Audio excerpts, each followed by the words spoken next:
What's up, guys? Update on these. So I'll start with the bad news. Bad news is I can't get this one to recock or like do semi-auto fire. I'll show you what's going on. Basically, I'll air it up, and then the bolt does not reset. I took it to A&S Gear. We were messing around with it. It was kind of started leaking, and then it started like it's like farting. So you can see the bolt. It's kind of too fast, but yeah. Basically, I have a new leak somewhere, which I'm gonna have to tear apart the whole gun and fix all the O-rings and all that stuff. Pretty much this marker. Sorry.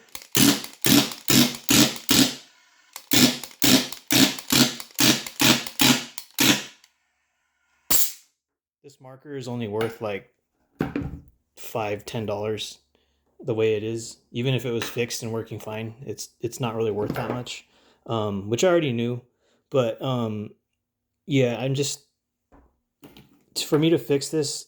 I mean, yeah, it's my first like paintball marker, or I think this one was actually. Can't remember. Basically, I bought two because one of my brothers needed one, so I'm pretty sure I started with this one, and then I bought this one. But I had to tinker around with this thing, take it apart. There's a bunch of O-rings. I only replaced the ones that I noticed were bad. I went to a paintball store that I have right here, and they let me change out springs. And there's a spring in here, and there's a spring back here. They let me change them out in the store to try to get some sort of adjustment and stuff. None of that stuff was working. It was still just kind of like bolt wouldn't reset, and like I said, it's only worth $5. This gun, but good news is, so yeah, I'm gonna mess around with this thing. This one, I switched out like 2 or 3 O-rings. It works fine. Like it airs up. Doesn't have any issues. The only thing I had to change on that one is this bolt bumper is kind of like rotted out. It leaves a bunch of residue in there inside of here because that's where it goes. And I'm pretty sure I could just use like thick O-rings and just double up on some O-rings just to get a bumper in here.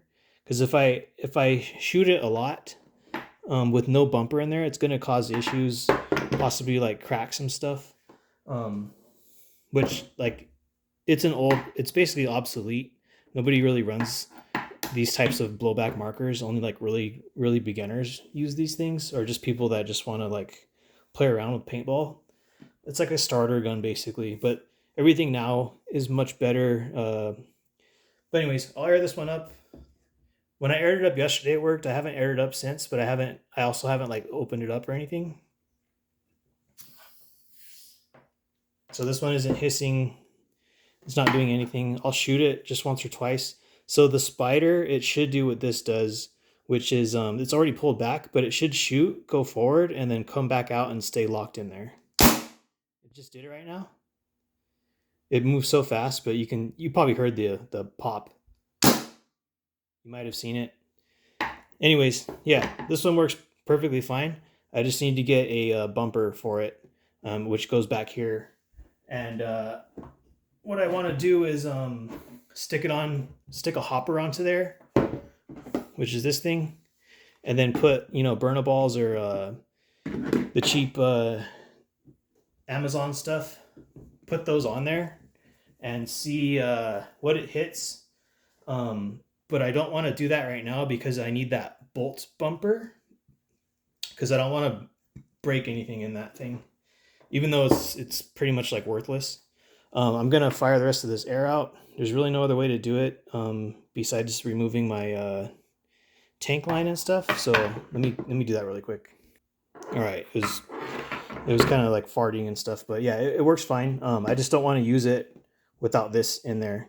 Like I want to keep the shots on it very low. So yeah, it needs one of these in there. there's like a bolt in here that hits and stuff. Maybe I'll do a teardown video on these. They're so old, it's kind of like why would anyone use this for paintball use or like competitive play? Because there's no point. They're just so slow and like old. Nobody uses these, but I'm just restoring them just for the hell of it. So yeah, this one works. I need to do some stuff with this one, and yeah, that's about it. We couldn't get it to work even if we put the tank, attached it straight onto here. The only thing I could think of is to try to bypass this regulator, which I don't know if that's good or not. I could try to bypass this, and I'm going to take it apart and switch out all the O-rings, the ones that I didn't switch. And I did put a new, this is a striker bolt. I couldn't figure out or remember what it was called in my previous video. There's a striker in here, striker bolt. I did get a new one for this. It's specifically for that piece. It's a different size than the CO2 O-rings. But yeah, that's an update on these things. Hopefully I can get this to go. I don't really want to spend money on this. I just want to try to tinker around with it. Maybe I can get it to work. If not, it's all good. I was looking in my duffel bag that I have all these markers in. There's another duffel bag I have, and it actually had a couple spare parts. I don't know if they're gonna work or not because they're so old, but they looked like they were fine. But yeah, that's it for this video. It's almost like 6 o'clock. I kind of was busy doing stuff and running errands and going to the paintball store and going to Ace Hardware. What I ended up getting at Ace Hardware was I wanted to get the Lapco stainless steel screws for the Tipex. So it comes with a new set of stainless steel screws. These fit fine. I just took 3 of the old ones. The Tipex uses one long screw, 1032, like standard 1032. It's a fine thread by 1 inch, and then 1032 by 3/4. It needs 4 of those ones, and it needs 1 long screw. And then I already bought one of these last week. This is a 1/2 inch long 1032 stainless steel screw, and I'm basically just going to replace the ones that are in there. They were fine. I just I want new ones. These ones won't rust. The other ones are fine. They're not rusty or anything. But I do like the look because it's black with the stainless steel screws. They pop. Like it's basically like these little things instead of just these being black. It's bright silver. So it looks cool. It won't rust. It's kind of hard to find the small screws that fit in the shell of the Tipex because those screws are small. They're like low profile screws. Most of the screws at the Ace Hardware next to me, they're a little bit bigger than this. Like the overall physical dimensions of this was just a tiny bit bigger, and the Tipex, the clamshell on it, it has spaces specifically to fit this screw.